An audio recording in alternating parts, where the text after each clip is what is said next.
Salam sepak bola, salam sehat, salam sejahtera, dan juga salam hormat saya kepada teman-teman netizen atau warganet yang merupakan viewers, subscribers, and also supporters of channel YouTube Bola Bung Binder. Di konten terbaru dari channel YouTube Triple B hari ini teman-teman, saya ingin memberikan review dari pertandingan English Premier League antara Manchester United versus Everton yang berakhir dengan skor imbang 1-1. Kita tahu MU baru saja bermain di Liga Champions lawan Villarreal, di mana MU berhasil meraih kemenangan secara dramatis. Gol dicetak oleh Cristiano Ronaldo menjelang pertandingan berakhir sudah memasuki masa injury time. Dan untuk kedua kalinya MU tidak berhasil meraih kemenangan di English Premier League pada saat mereka menjadi tuan rumah. Karena sebelumnya juga, sebelum lawan Villarreal, MU kalah lawan Aston Villa padahal bermain di Old Trafford. Sebetulnya bisa saja MU meraih hasil imbang dalam pertandingan tersebut seandainya Bruno Fernandes bisa mengkonversikan penalti yang dia eksekusi di menit-menit terakhir pertandingan tersebut. And in this match, pertandingan yang berakhir imbang, MU memang berhasil meraih keunggulan terlebih dahulu. Kemudian Everton membalas, tetapi Everton juga sebetulnya sudah mencetak gol. Namun pemainnya yaitu Yerry Mina yang sudah melakukan selebrasi, ternyata setelah ada VAR cek dan review, dinilai dan juga jelas terlihat sudah berada dalam posisi offside. What a match. Memang saya tidak mendukung salah satu tim, tapi saya menikmati jalannya pertandingan. Karena kedua pelatih menerapkan taktik yang berbeda teman-teman. Ole Gunnar Solskjaer terus terang saya tidak memahami taktik apa yang dia terapkan. Tapi ya memang timnya bermain menyerang. Jadi ya saya simpulkan bahwa Ole Gunnar Solskjaer menerapkan strategi menyerang. Tapi De Rafa Benitez ini adalah pelatih yang berpengalaman. Sebelumnya kita tahu dia pernah melatih di English Premier League, melatih Liverpool, sempat juga Chelsea.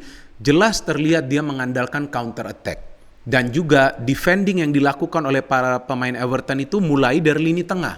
Jadi untuk mencegah para pemain MU itu untuk bisa melakukan gerakan-gerakan yang eksplosif dari lini tengah. Maka itu kita tidak melihat peran Bruno Fernandes begitu besar dalam pertandingan ini. Karena jelas terlihat dia sulit keluar dari kawalan para pemain Everton. Siapapun pemain Everton yang dekat kepada Bruno akan mengawalnya begitu ketat. Walaupun dia sempat memberikan umpan kepada Martial, tapi itu pun hanya satu kali dia bisa melakukan gerakan seperti itu. Dan juga dia perlu cepat melepaskan bola karena kawalan yang ketat dari para pemain Everton. Nah, saya juga agak bingung dengan pemilihan pemain Ole di posisi starter. Nah, kita bahas dulu ya line up dari kedua tim ya teman-teman. Sangat penting, line up itu sangat penting. Jadi kita jangan asal bicara saja kalau memberikan analisa. Oke, from Manchester United, David De Gea, Lindelof, and Varane, karena kita tahu Maguire belum bisa bermain. Luke Shaw sudah bisa kembali bermain. Aaron Wan-Bissaka, Scott McTominay, and Fred. Look at that, Fred dikasih kesempatan bermain lagi.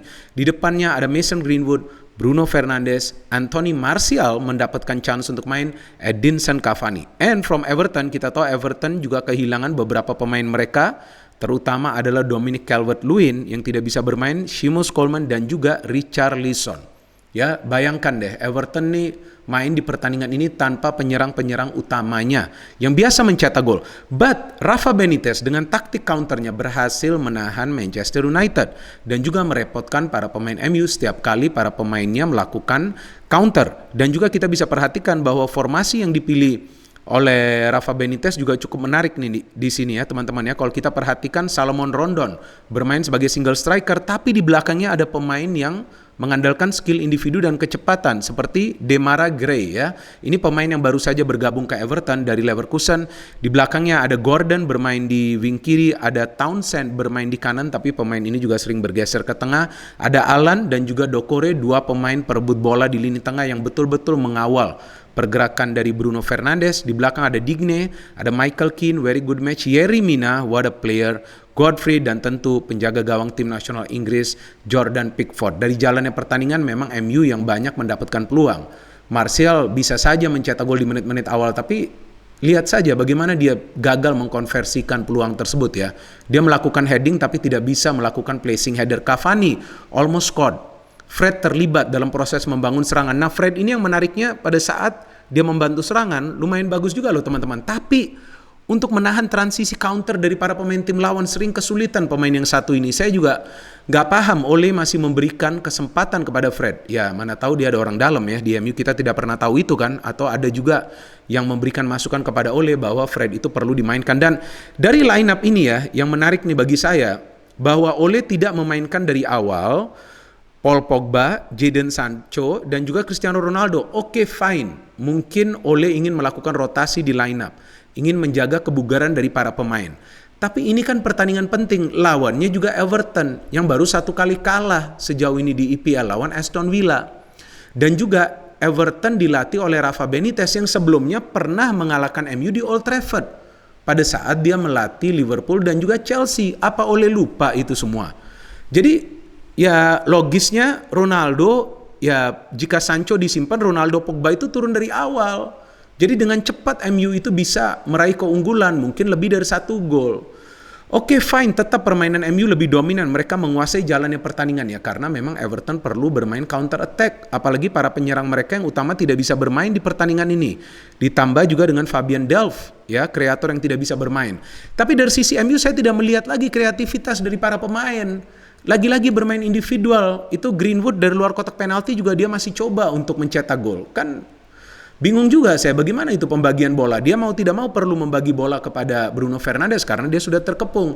Dan Bruno memberikan bola kepada Martial yang melakukan shooting mengenai sebetulnya salah satu pemain Everton dan kemudian bisa menjebol gawang dari Pickford. Padahal sebelumnya tuh Pickford sudah melakukan save dari header Cavani yang umpan diberikan oleh Fred. Dan sebetulnya Everton punya peluang untuk mencetak gol di babak pertama kan, Gray yang hampir saja mencetak gol, tetapi De Gea bisa melakukan save yang penting dan itu merupakan satu-satunya save dari De Gea yang dia lakukan karena setelah itu memang kita tahu dia kebobolan gol ya. Oke, so coming into the second half.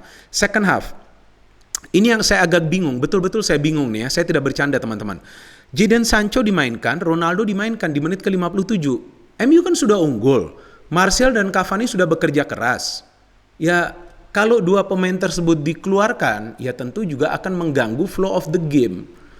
Ya memang sih Ronaldo adalah pemain penting. Jika dia mau dimainkan ya logisnya bermain dari awal saja. Pada saat dia baru bergabung di MU, di match pertama saja dia main sebagai starter kan lawan Newcastle. Ronaldo turun tapi saya tidak melihat Ronaldo mendapatkan peluang yang berbahaya. Ronaldo berkali-kali minta bola juga tidak selalu mendapatkan bola. Justru di sudut yang sempit dia dapat bola dari Jadon Sancho. And Everton can score a goal melalui classic counter attack. Lihatlah bagaimana pergerakan yang cepat yang dilakukan oleh Gray yang bisa dia menang. Body charge ya dengan Fred, dia bisa menang duel tersebut. Dia melakukan pergerakan cepat, dia bisa memberikan umpan kepada Doucouré memberikan umpan kepada Townsend, di mana Townsend tidak dikawal sama sekali, melakukan pergerakan dari second line begitu cepat. Varane cukup terlambat turun karena memang sebelumnya MU mendapatkan corner. Nah, saya juga bingung apakah para pemain MU ini tidak pernah mewaspadai tim-tim lawan yang akan bermain di Old Trafford yang akan mengandalkan counter, dan mereka termakan. And what a good finish from Townsend. Ya, De Gea juga mati langka itu, tidak bisa melakukan save, tidak bisa juga bergerak untuk mencegah bola masuk ke gawangnya. Dan Townsend jika saya tidak salah tuh melakukan selebrasi seperti Ronaldo. So MU have to score, betul keluar semua ke depan. Tapi passingnya itu seperti apa? Passingnya tetap saja tidak akurat. Dan setelah gol dari Townsend, Pogba dimainkan. Ya kenapa Pogba dimainkan di menit ke-70? Nah, saya tidak bisa memahami apa sih maksudnya dari Ole untuk melakukan rotasi di line up dari awal. Karena sebelumnya kan MU kalah lawan Aston Villa. Ini adalah pertandingan yang perlu dimenangkan MU. Ya disitulah kita lihat peran ya dari pelatih itu sangat dibutuhkan. Dan Everton sebetulnya kan sudah skor tuh ya. Dimana kita melihat pemain pengganti mereka Tom Davies sudah memberikan umpan kepada Yerry Mina. Tapi ya memang si Yerry Mina satu langkah sudah berada dalam posisi offside. Sayang sekali padahal dia sudah berselebrasi dan joget-joget ya. Wah ngeri juga itu. Dan Pogba juga bermain dengan emosi tinggi sehingga saya tidak melihat passing-passing akurat yang biasa dia berikan. Bruno Fernandes hanya berlari kiri, berlari kanan. Selain assist yang dia berikan, saya tidak melihat lagi ada peran besar dari Bruno di pertandingan ini. Ronaldo just one shot that is off target. So menurut saya Ole perlu berbenah. Ole perlu berpikir lebih cerdas lagi. Jangan sampai tell me alias telat mikir. Jangan sampai MU ini nanti menjadi seperti Arsenal. Ini sudah tanda-tandanya. Masa 2 pertandingan terakhir di kandang tidak bisa meraih kemenangan? Dan juga pemilihan pemain dari Ole lagi-lagi membuat MU sulit untuk meraih kemenangan. Dan bagi saya, pertandingan ini saya simpulkan bahwa permainan MU boring, tidak ada kreativitas yang saya bisa melihat. Lagi-lagi para pemain lebih banyak mengandalkan skill individu, dan saya pikir mereka juga cukup bagus mendapatkan 1 poin lawan Everton karena Everton terlihat menyerang, melakukan counter dengan lebih sistematis. Dan Everton ketika mendapatkan bola coba untuk merancang sebuah serangan. Itu permainan yang brilian dan taktik yang bagus dari Rafa Benitez. So, points shared, it means 1 sama di Old Trafford, dan sayang MU tidak bisa meraih 3 poin lagi padahal 2 kali berturut-turut bermain di kandang justru mereka gagal meraih kemenangan. Kita tunggu apakah Ole akan tetap dipertahankan atau tidak. Itu yang akan menjadi menarik sekarang. Istilahnya countdown for Ole. No hate, only football. Salam sepak bola.